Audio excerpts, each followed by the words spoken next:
Many years ago, Al Capone virtually owned Chicago. Capone wasn't famous for anything heroic. He was notorious for enmeshing the Windy City in everything from bootleg booze and prostitution to murder. Capone had a lawyer named Easy Eddie. He was Capone's lawyer for a good reason. Eddie was very good. In fact, Eddie's skill at legal maneuvering kept Big Al out of jail for a long time.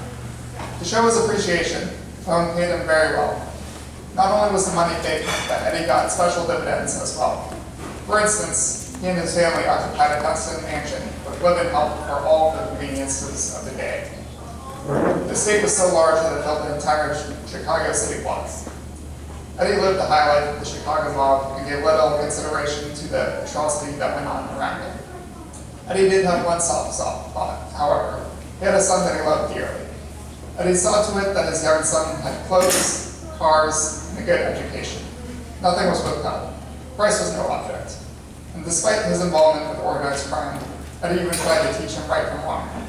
Eddie wanted his son to be a better man than he was. Yet, with all his wealth and influence, there were two things he couldn't give his son. He couldn't pass on a good name or a good example.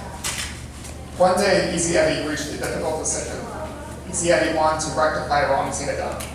He decided that he would go to the authorities and tell the truth about Al's scar-faced Capone, clean up his tarnished name, and offer his son some semblance of integrity.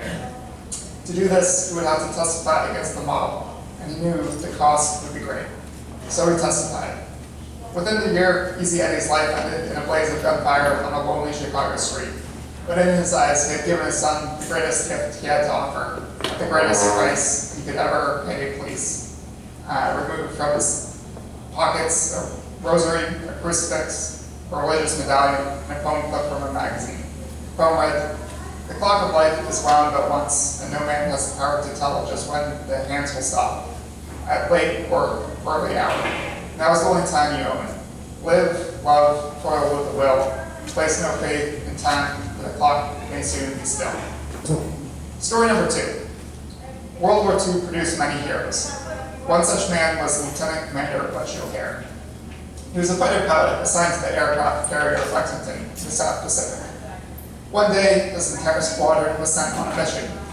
After he was airborne, he looked at his fuel gauge and realized that someone had forgotten to top off the fuel tank.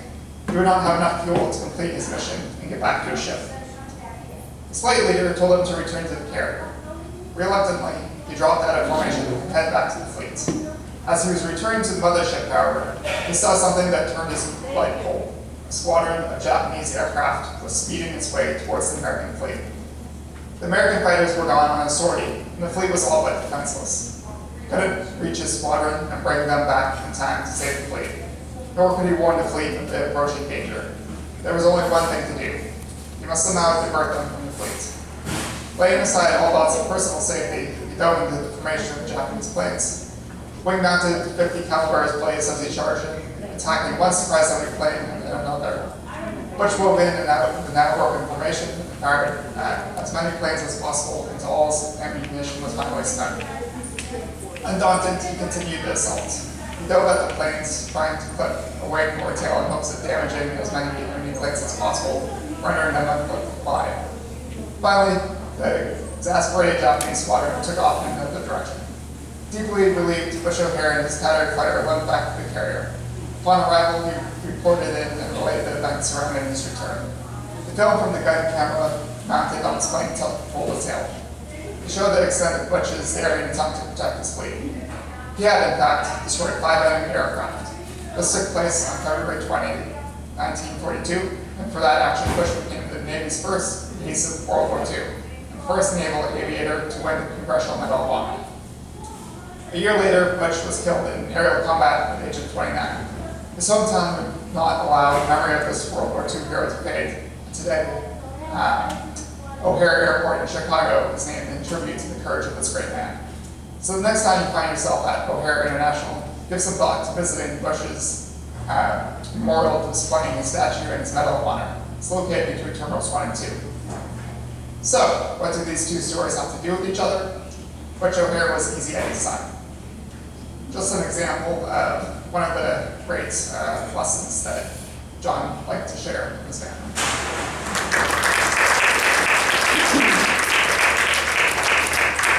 Thank you very much, John. I thought that was especially a great story to share because my dad was a veteran himself, and standing up for the country was something he believed very strongly.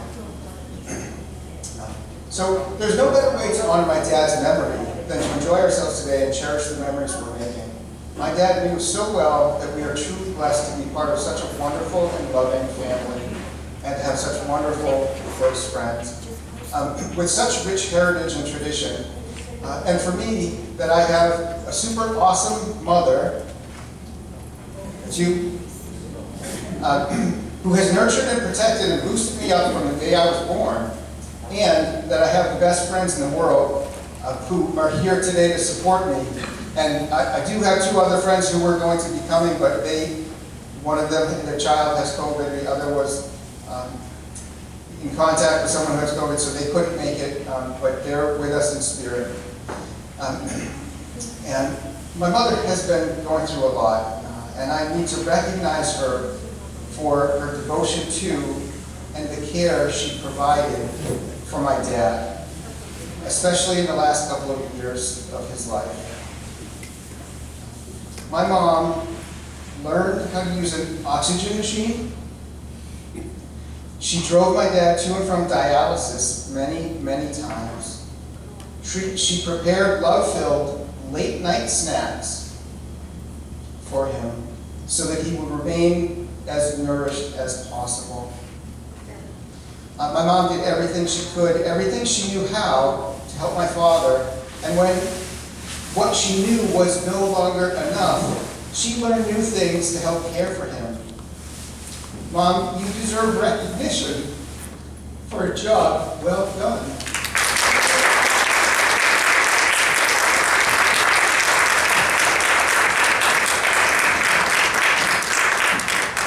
I thank you for everything you gave of yourself to keep Dad going for as long as he did.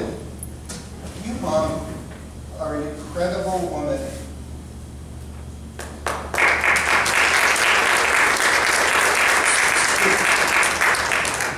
I love you dearly, I cherish you, and I appreciate you. Thank you for being my mom.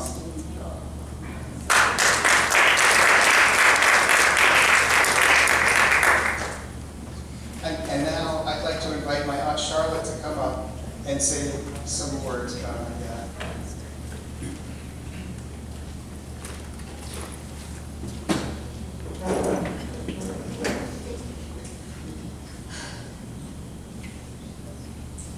Thank you.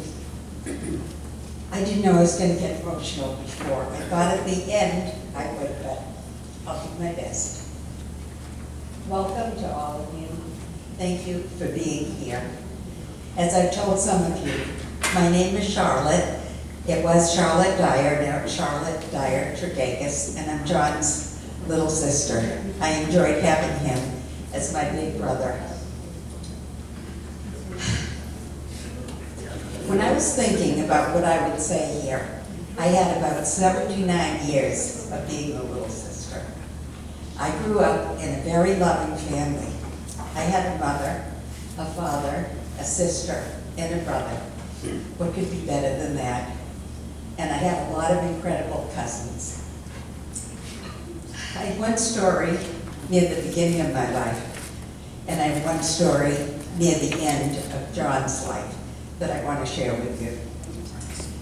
When my parents told my siblings that they were expecting a new baby, the story goes that they told them together, and Mary, my older sister, said, "I want a sister, I really want a sister."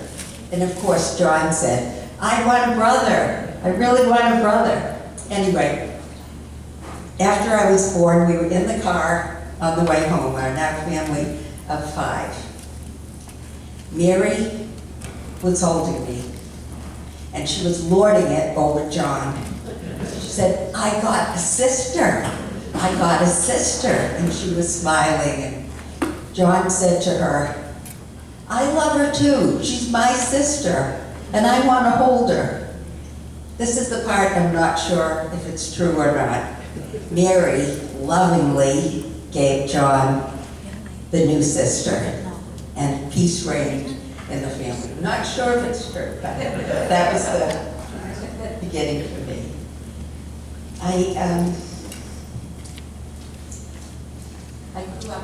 I grew up in that loving environment, feeling I was very loved.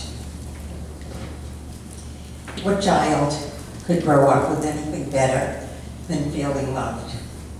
While going through many of the photo books and albums that we had, getting the pictures at different tables, I had a lot of wonderful memories.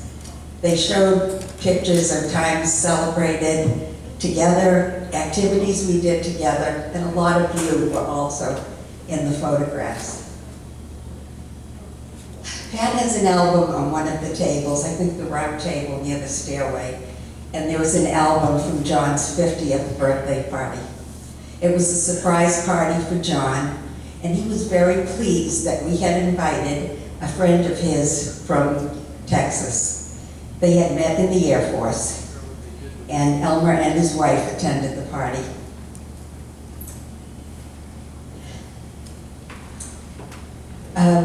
At the end of the party, after people had said a few words, John took the microphone and thanked everyone for coming to his party. And he was always one that could come up with a spontaneous comment here or there.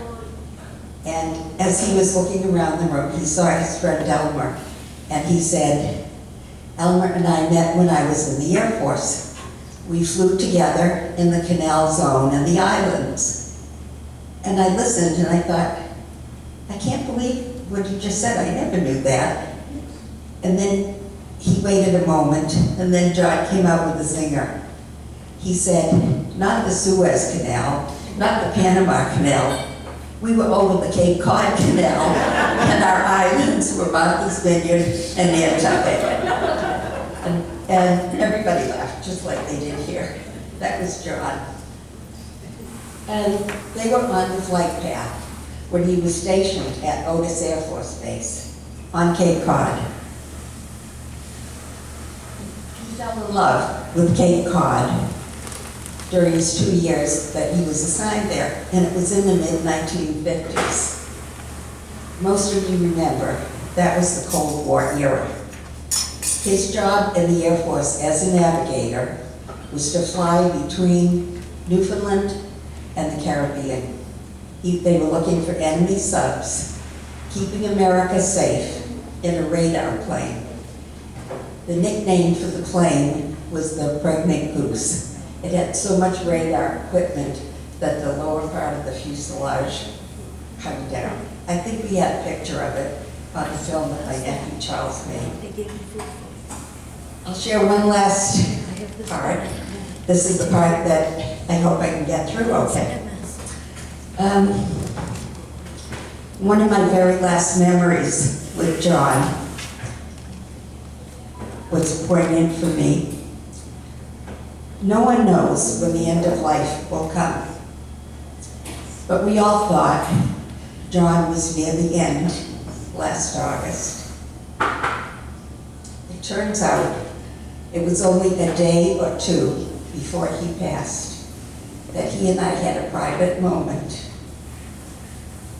He had been very weak. He asked me to hold his hand, and I did.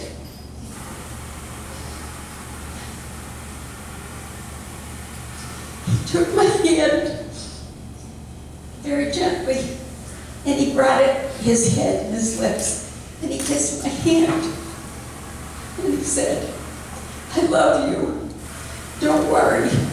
I'll be okay." And I know he is. Thank you.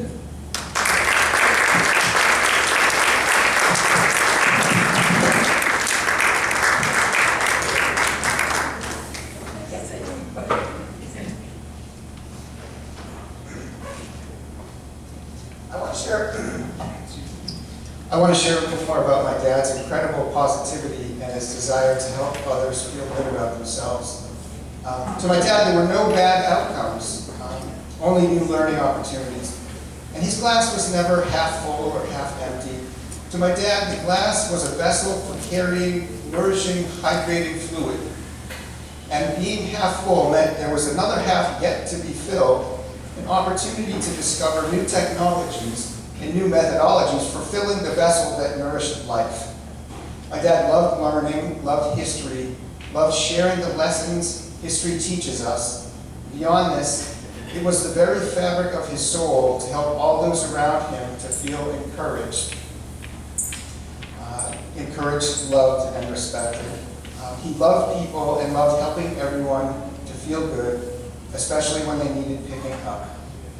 I want to read a letter that he wrote to me after my high school wrestling career had ended, with a thud. Just a little quick background. I devoted my entire high school career to wrestling. And I was on the varsity team as a freshman and wrestled all the way through. I made it to the state championship in my senior year, and I lost. But I was supposed to win. I had beaten the guy the week before. And so I was devastated. To this day, that's the most devastating loss I've ever had to deal with, and it was a very dark period for me. But my father helped to pick me up. And I'm going to read the letter he wrote. Dated March 9th, 1987. As your career in Wayland Wrestling becomes memories and lessons to live by, we want to let you know some of our thoughts and feelings. Your participation in wrestling has been a treasured experience for us, and we want you to know how much we appreciate the committed effort which you have given to it, and how much joy and satisfaction we have had in your accomplishments. Through wrestling, you have come a very long way, from a friendly,